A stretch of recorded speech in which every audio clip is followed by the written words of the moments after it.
Sud Radio, le débat de la semaine. Faut-il rendre la Corse autonome? C'est la question qu'on vous pose sur le Twitter de Sud Radio. Vous continuez à voter. Pour l'instant, vous répondez non à 53% d'entre vous. Oui, du coup, à 47%. C'est assez serré sur le Twitter de Sud Radio. 10 jours que la contestation enfle en Corse depuis la tentative de meurtre d'Ivan Colonna à la prison d'Arles par un de ses codétenus, un djihadiste. L'université de Corte qui est toujours bloquée, elle aussi, depuis 10 jours. Faut-il rendre la Corse autonome? C'est aussi ce que souhaite une majorité de Français, d'après un sondage publié aujourd'hui par l'IFOP dans Corse Matin. On accueille tout de suite nos deux invités pour en parler. Paul-François Paoli, bonjour à vous. Bonjour. Soyez le bienvenu sur Sud Radio. Vous êtes essayiste, vous êtes chroniqueur au journal Le Figaro, auteur du livre France-Corse, je t'aime, moi non plus. C'est publié aux éditions de l'Observatoire. Bonjour à vous, Paul-André Colombani. Et bienvenue à vous sur Sud Radio. Vous êtes député du Parti nationaliste corse dans la 2e circonscription de Corse du Sud. On va vous retrouver dans un instant, Paul-André Colombani. Si on vous a retrouvé, bonjour à vous. Oui, vous m'entendez? On vous entend parfaitement, 5 sur 5, et bienvenue Bonjour, à vous monsieur. également. Commençons par un petit peu de définition. C'est ce sondage de l'IFOP qui le révèle aujourd'hui. 53% des Français sont ouverts à l'octroi à la Corse d'un statut d'autonomie de plein droit et de plein exercice. D'abord, ça voudrait dire quoi concrètement ?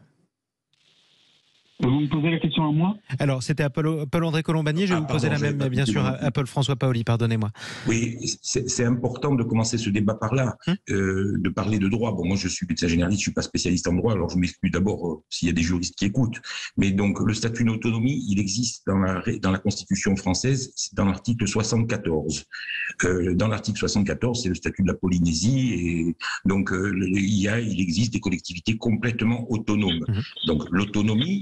Donc moi, je suis autonomiste corse. Ce n'est pas l'indépendance. C'est bien ce qu'il faut comprendre. Il y a en Corse des gens qui mènent un combat politique pour que la Corse soit indépendante. Ce n'est pas un délit. Il y a des gens qui mènent un combat pour que la Corse soit autonome. Oui. Quand on dit une Corse autonome, on regarde un peu toutes les îles de Méditerranée, et toutes les îles de Méditerranée ont un statut d'autonomie qui leur permet d'adapter, parce que justement ce sont des îles, la législation. Si je prends un exemple concret, un exemple parmi tant d'autres, évidemment, Paul-André Colombani, quel type de législation vous aimeriez adapter à la Corse qui serait différente du reste de la métropole ? Il y a des comment dire, donc vous pouvez, si vous regardez ce qui se passe en Sardaigne, simplement à une vingtaine de kilomètres de l'endroit où j'habite, la Sardaigne est rattachée à l'Italie, mais a la possibilité d'adapter un certain nombre de lois italiennes. La première question, c'est la question des finances qui vient à l'esprit. La question des finances, un statut fiscal adapté avec une certaine autonomie fiscale serait la bienvenue. Quand on demande une autonomie fiscale, vous savez, on ne demande pas plus d'argent. On demande à ce que l'argent qui est dépensé depuis des années en Corse soit mieux géré et avec plus de responsabilité. D'accord ? Ça, c'est un point important qu'il faut noter. Après, quand on regarde comment a été gérée la crise Covid ces dernières années de façon verticale, peut-être que côté santé, il faudrait s'y intéresser un petit peu plus parce que la Corse est en retard de ce côté-là. Il y a des questions à se poser du côté de l'agriculture. Enfin voilà, c'est les premières pistes qui me viennent comme ça pour vous répondre. Paul-François Paoli, qu'on a retrouvé aussi essayiste, chroniqueur au Figaro et auteur de ce livre France-Corse, je t'aime moi non plus, aux éditions de l'Observatoire. Cette revendication de l'autonomie de la Corse semble être devenue majoritaire, y compris en Corse. Paul-François Paoli, comment vous l'expliquez ? En fait, tout dépend du sens qu'on donne exactement à ce mot d'autonomie. Si vous voulez, personne en soi, dans l'absolu, n'est contre l'autonomie.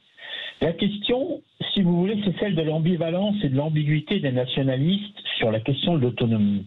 Moi, je suis pour l'autonomie de la Corse, c'est pas la question. Je suis pour l'autonomie de la Corse, mais je suis contre un certain état d'esprit qui se camoufle derrière cette notion d'autonomie pour, en fait, développer des thématiques qui sont anti-françaises ou francophobes. Donc, si vous voulez, moi, je n'ai pas d'objection par rapport à ce que dit M. Colombani. Ce que je constate, parce que je vis en Corse, c'est que les nationalistes, je n'accuse pas du tout M. Colombani, mais que certains nationalistes ont diffusé dans la population corse et surtout chez les jeunes un ressentiment anti-français extrêmement violent. Et ça n'a rien à voir avec l'autonomie, ça n'a rien à voir avec la question de l'autonomie. La question, là, aujourd'hui, d'Ivan Colonna, ça ça n'a rien à voir avec l'autonomie.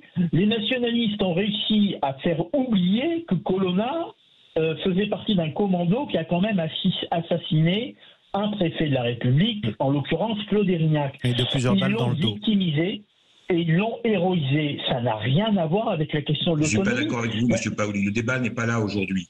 Je ne suis pas d'accord avec vous. Attendez, monsieur, aujourd'hui, ce qui va se passer, c'est une manifestation à Bastia. C'est une manifestation à Bastia contre l'État français. Et vous avez une responsabilité. Vous avez une responsabilité parce que l'État français, comme vous le savez, M. Colombani, c'est le principal employeur en Corse. Donc vous avez diffusé dans toute une jeunesse cortenaise, estudiantine... Allez, on va tomber dans les clichés, là, monsieur. Vous allez répondre, Paul-André Colombani, dans un instant. Mais monsieur, c'est pas les clichés. Je suis venu ici pour parler d'un débat de fond avec vous sur l'autonomie. Je ne suis pas venu pour parler des clichés de la Corse et les Corses ne payent pas d'impôts et tout. Non, arrêtez de parler de ça. Arrêtez de parler de ça. Alors, une personne... Sur les murs de toutes les villes de Corse, vous avez une responsabilité, M. Colombani. Moi, j'assume toutes mes La réponse responsabilités. de Paul-André Colombani. Paul-André Colombani, Paul-François Paoli parle d'un sentiment anti-français chez une partie de la jeunesse en Corse. J'ai bien dit une partie de la jeunesse en Corse. Est-ce que ça, vous le constatez aussi ou pas ? Aujourd'hui, le sentiment nationaliste, il s'est exprimé dans les urnes. Nous, depuis 2014, depuis que le DFLNC a décidé de déposer les armes de façon unilatérale, nous avons cessé d'essayer d'installer la Corse sur la voie de la démocratie. Sur la voie de la démocratie.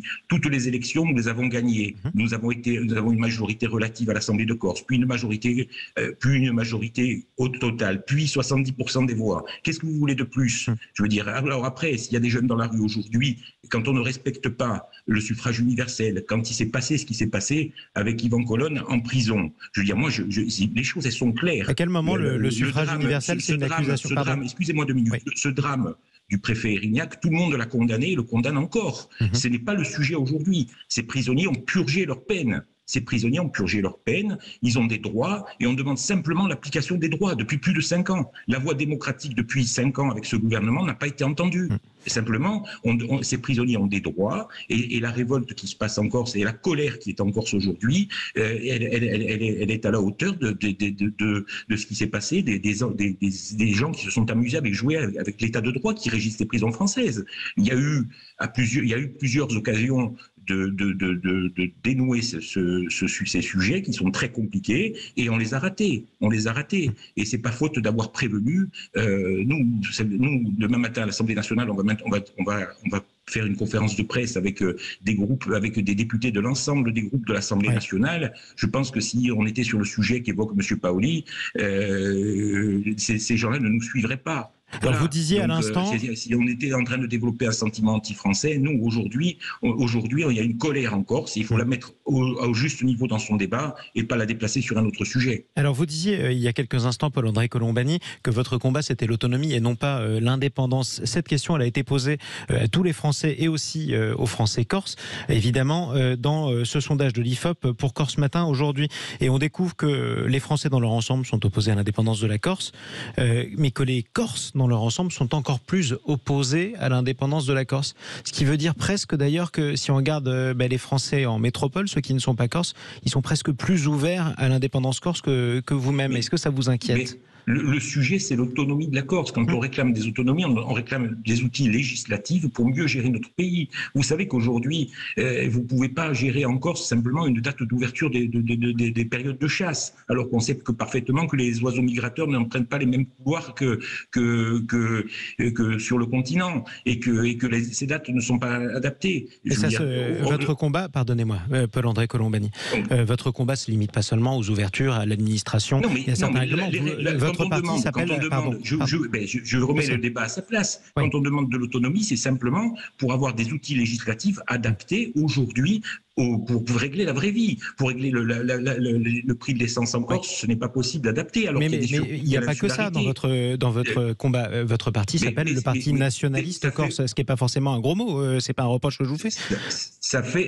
Moi, je vous rappelle que le mot nationalisme, il est compliqué en France à porter et difficile à porter, mais ce n'est pas un nationalisme du repli identitaire. Nous avons été les premiers à proposer l'ouverture des ports corses quand la France le refusait et quand ce bateau avec des familles à bord et des femmes enceintes erraient en Méditerranée. Donc le sujet, il n'est pas là.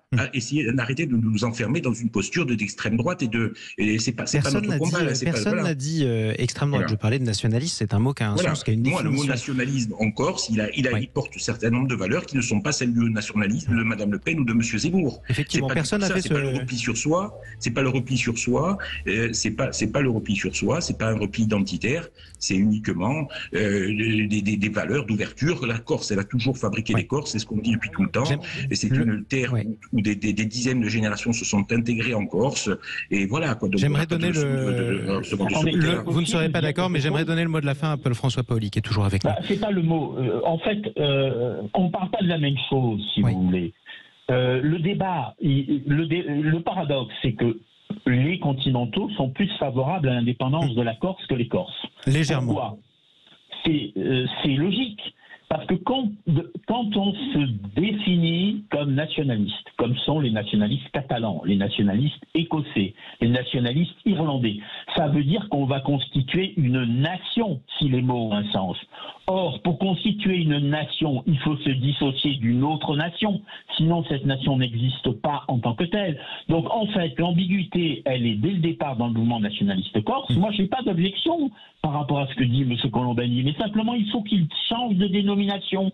Il ne faut plus qu'il s'intitule nationaliste, il faut qu'il s'intitule autonomiste, tout simplement. Et en tout cas, on aura compris que, loin des clichés, les gens ne sont pas d'accord ni sur le continent, ni en Corse. Et ce sera aussi l'enseignement de ce débat. Merci à tous les deux d'être intervenus sur Sud Radio. Paul-François Paoli, essayiste, chroniqueur au Figaro. On peut relire vos analyses d'ailleurs dans le journal Le Figaro. Auteur de ce livre, par ailleurs, France-Corse, je t'aime, moi non plus, publié aux éditions de l'Observatoire. Merci Paul-André Colombani, député nationaliste corse, député du Parti nationaliste corse, pardonnez-moi, dans la 2e circonscription du département de la Corse du Sud. Restez avec nous sur Sud Radio.